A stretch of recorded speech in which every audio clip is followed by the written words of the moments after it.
History has its ups and downs. Mainly we divide into heroes and villains. But sometimes we overlook certain people and find out they did some wild things. Many people did things that may change your view about them. Here are the top 10 bewildering facts about famous figures that you might not know. Number 10. Thomas Edison killed animals by electrocuting them. Thomas Edison gave us many things that changed the world forever. His biggest contribution was figuring out how electricity works. But the intelligent inventor also had a dark side. At that time, Edison was in a battle with Nikola Tesla to have control of America's electric groundwork. Edison argued that his idea was the best and that Tesla's alternating current could be dangerous to the people. So Edison needed a way to prove that the current was not secure. What better option than to electrocute a grown elephant? In fact, Edison had been electrocuting dogs and cats before as well to test the currents.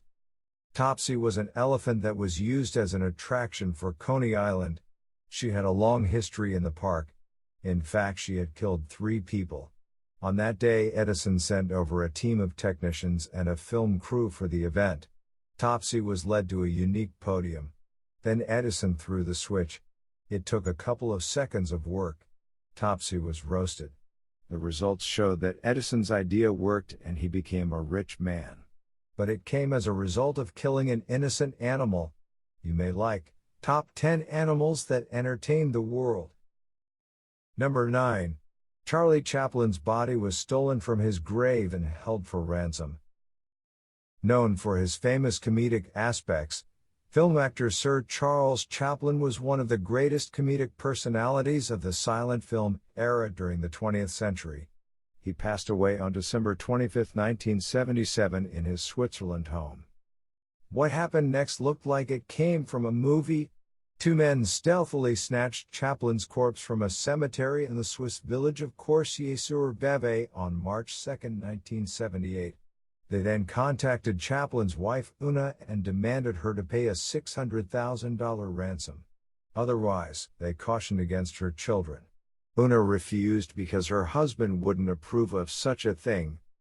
The investigation continued and concluded in 5 weeks when police arrested 2 auto mechanics.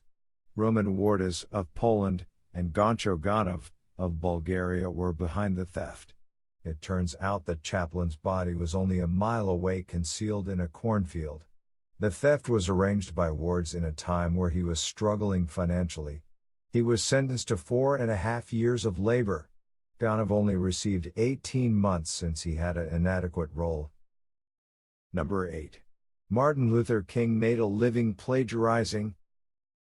The King is one of the most inspirational figures in the civil rights movement era. His biggest weapon was his inspiring speeches about racial equality.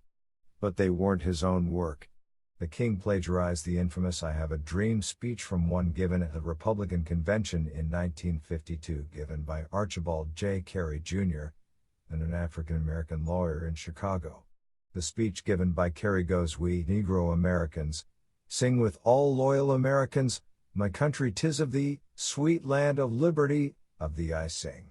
Land where my fathers died, land of the pilgrim's pride, from every mountainside let freedom ring."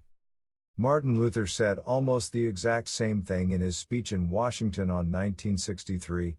He said, "My country 'tis of thee, sweet land of liberty, of thee I sing.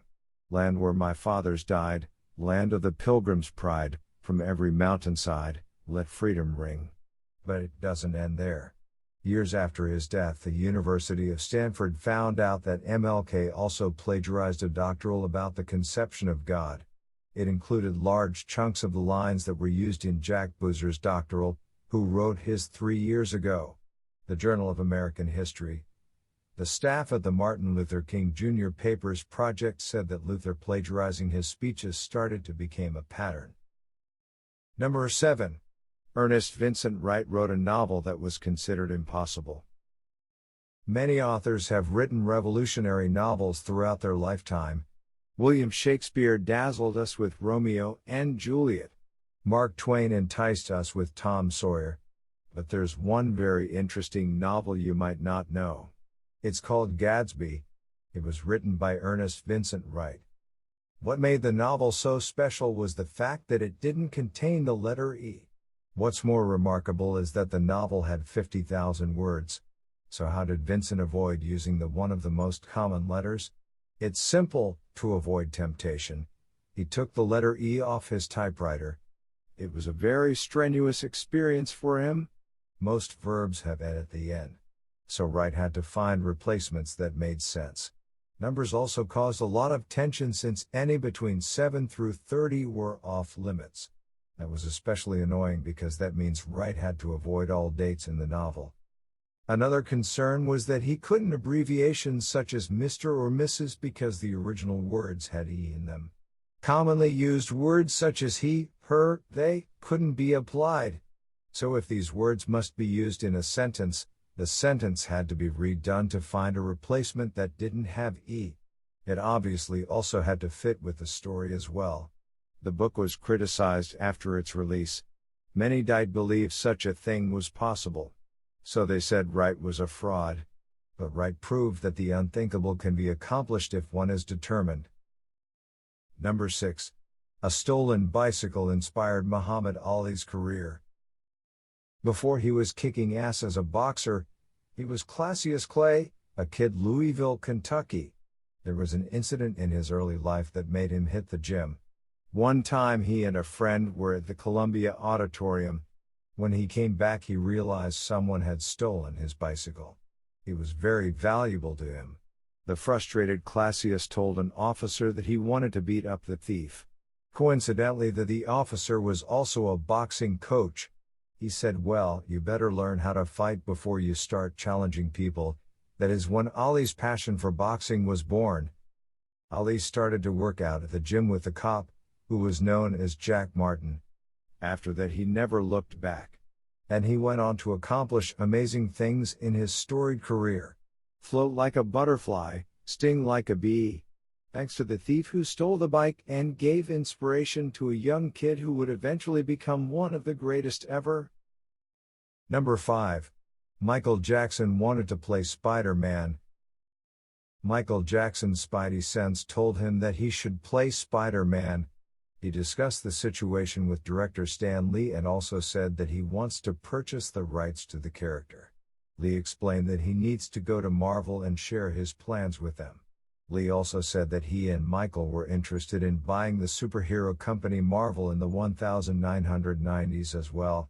When asked if Jackson would have done well, Lee said, "I think he'd have been good. I think he'd have been very good.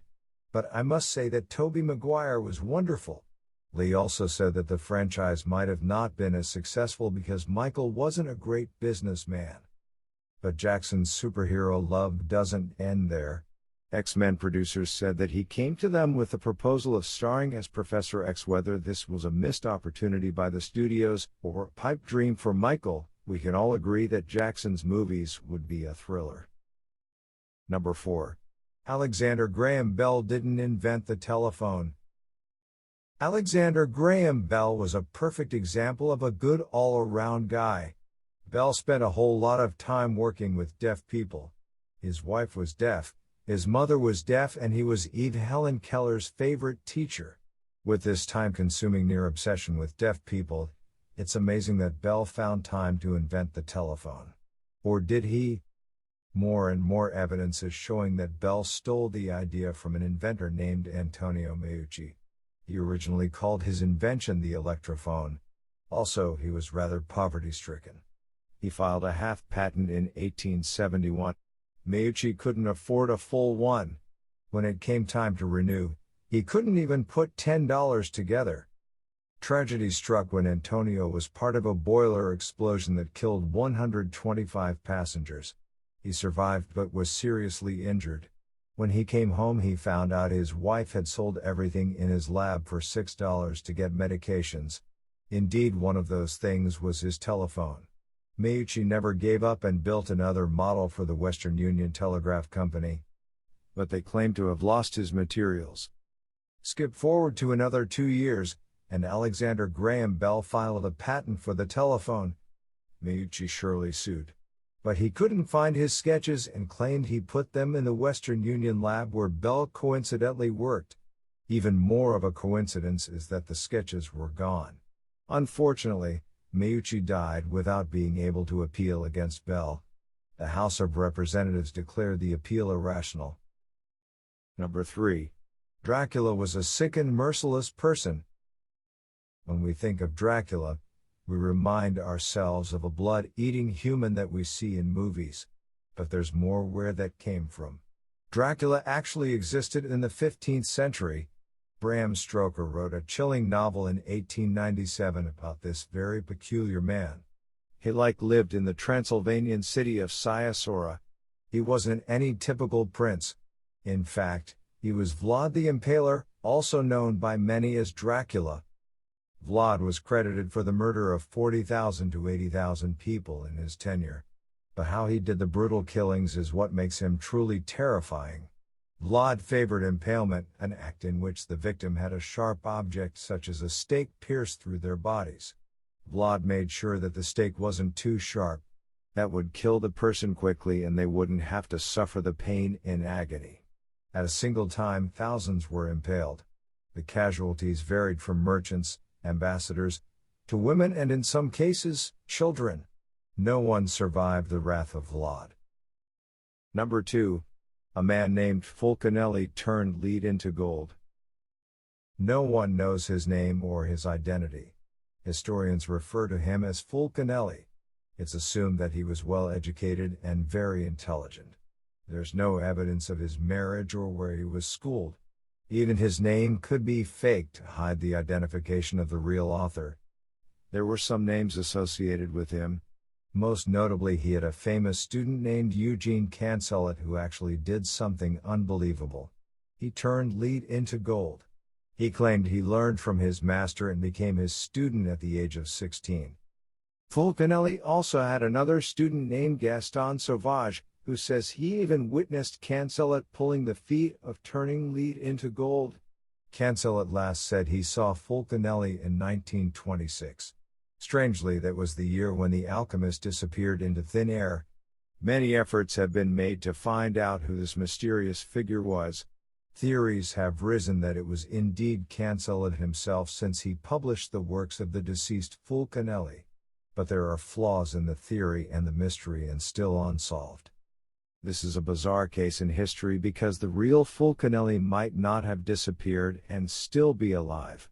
Maybe it was a hoax because he didn't want to reveal to anyone else how to make gold by hand. This bizarre mystery may never be solved. The man who made gold might remain anonymous forever. Number 1. The bad luck on the Titanic. The Titanic was a famous figure unlike any other. Even though it was a ship, it will live in infamy. At the time, the Titanic was the biggest ship in the world. It was thought to be unsinkable. No one expected the tragedy that took place on April 15, 1912. The enormous ship was carrying 2,200 passengers and crew members. The ship departed from New England and was making a voyage across the Atlantic Ocean. The ship stayed on its course until it struck an iceberg. The water went through the compartments and brought down the bow of the ship, causing the ship to break in half. The nightmare continued since there weren't enough lifeboats to save as many people as possible. The ship could have carried 64 lifeboats, but only 48 were planned by chief designer Alexander Carlisle to make the deck seem less clustered. But in the end, only 20 lifeboats were carried aboard. The 14 by 30 feet lifeboats had a maximum capacity of 65 people. The other folding lifeboats had 47 people each. 1,178 people were saved by the lifeboats. That's 33% of all the passengers in total.